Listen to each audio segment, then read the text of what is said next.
Ahmadu Bamba, Khadimu Rasul.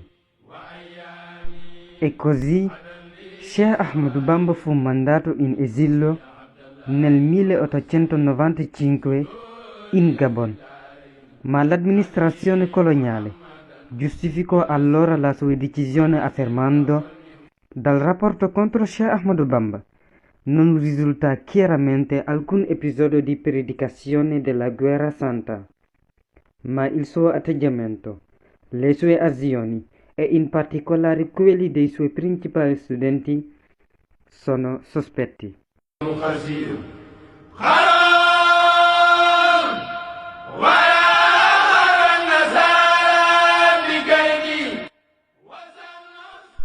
Ritorna a Dakar nel 1902 dopo 7 anni e 9 mesi di esilio in Gabon, nella foresta equatoriale, acclamato dalla folla quando molti lo credevano morto.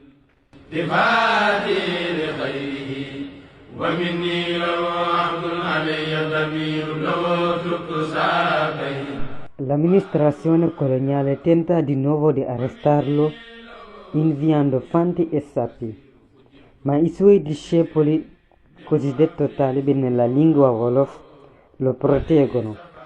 È finalmente arrestato l'anno successivo, cioè 1903, e condotto per 4 anni in Mauritania.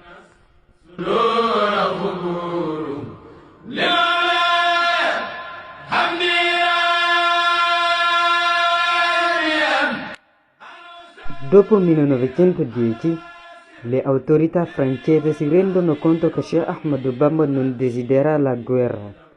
Da allora, visto che la dottrina di Sheikh Ahmadu Bamba ritorna loro utile, decidono di collaborare con lui. Serigne Touba rifiutò la Legione d'Onore. Il suo movimento acquistò slancio nel 1926 con l'inizio della costruzione della grande moschea di Touba, dove è inumato. La sua tomba è luogo di pellegrinaggio. Dopo la sua morte la confraternita dei Muridi venne guidata con assoluta autorità sui discepoli dai suoi eredi. Rimane una sola fotografia di Sheikh Ahmadu Bamba in Senegal. Questa immagine si trova riprodotta sui muri